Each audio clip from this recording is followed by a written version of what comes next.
Darkness falls across the land. Creatures crawl in search of blood. Nobody knocks off an old man in my neighborhood. Hello there. Welcome to my review of Eerie, Indiana, episode 17, Zombies in PJs. Marshall is having a cash flow problem, partly down to Dash X constantly scamming money from him and Simon. He owes his mother some money for an impulse buy of a disguise kit, so decides to return it to the Worldo stuff. I need to return this disguise kit you sold me. No. No. No! No! No! Is that a definite no or a maybe no? Only to discover Radford is reluctant to give a refund because he's being audited for forgetting to pay his income tax for 12 years. Just at that moment, it seems all of his prayers are answered as the Donald enters his store. Why, the average IRS agent would make the devil himself seem like Mr. Rogers. Good afternoon. Donald Chirkenlagen is the name, but you can just call me the Donald. Played by René Auberjonois, he appears to be a slick, confident, fast-talking PR guy who has the power to sell anything to anyone for the right price, and he wants to work for Radford, promising that if he doesn't sell everything in the store, Radford won't owe him a penny. The Donald hires Dash X and runs a TV spot which seems to hypnotize the town, including the tellers, encouraging them to shop now, pay later, with their easy credit. Marshall awakes from a nightmare to find his father has bought a canoe in his sleep, and the rest of the town is doing the same.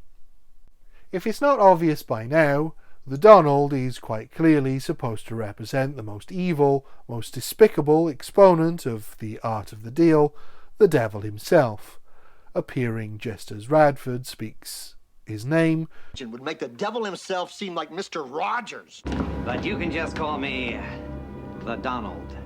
Referencing the old idiom, speak of the devil and he shall appear. As is traditional for Satan, he makes a deal with Radford that seems like it will likely claim Radford's soul. Then he uses a system of credit to exploit the town and collect on their souls too. It's a pretty genius move on the devil's part to collect a bunch of souls all at once, and he doesn't even need to have a fiddle contest. Wait, what fiddle contest? Radford is delighted as he is completely oblivious to the harm he's inadvertently causing. But Marshall and Simon see it and realise they have to stay awake to prevent becoming consumer zombies themselves, in another homage to the invasion of the Body Snatchers. The next day, no one is aware of what happened the night before, but Marshall and Simon finally succumb to sleep and make their way to the world of stuff in their trance, picking up the last two items in the shop. Well, you're lucky. I have just two things left. This one for you, and I guess you won't need your money back on this anymore. As the Donald gets ready to collect on his part of the deal, he gets a call from his boss. It appears the Donald has someone above him pulling the strings and using him so that some real damage can be done at the local mall. Dash overhears the conversation and finds out he's also getting scammed, which Dash doesn't like one bit. Nobody messes with my piece of pie.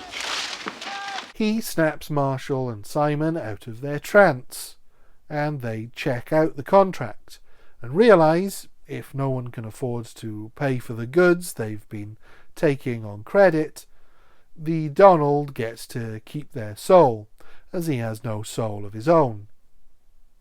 At the Worldo stuff, the Donald is about ready to collect on his scheme and get away scot-free when the IRS shows up to audit Radford.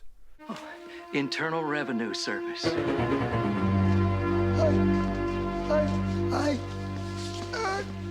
IRS?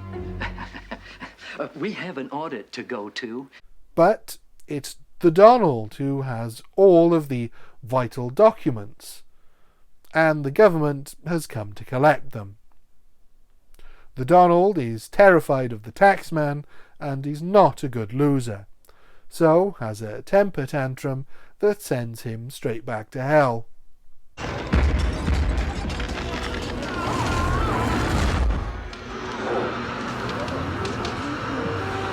We've all got sides to our personality we usually never get to see. Marshall? Wow. Just like on TV. This is an incredibly prescient episode that manages to see the potential damage the credit market can have on a society long before the global financial crash caused by bad credit in 2008. The only way it could have been more topical is if the devil had been about to lose everything only to be bailed out by the government, but hey, sometimes the government is the villain, sometimes they're the hero. There are some great jokes and some biting satire about consumerism in this episode that still resonate today, as honest people are easily conned into buying stuff they don't need, regardless of whether they can afford it or not, and by making the lender the actual devil, I think they lay their cards on the table about who exactly they're accusing of being in the wrong. Auberjonois gives a fine performance, playing the Donald as slimy and selfish with a huge group of people in his thrall, unable to see him for what he really is, much to the bafflement of Marshall and Simon, who see right through him. He absolutely oozes the greasy slipperiness of a Gordon Gekko type. I also love the detail of the fake beard on the IRS man, the juxtaposition of that and the Mission Impossible quality mask Marshall is supposed to have on beneath the stick-on beard is very funny. I wouldn't say this is my favourite episode so far, but it's definitely up there, so it's an easy 5 out of 5 for me. Thank you. Goodbye.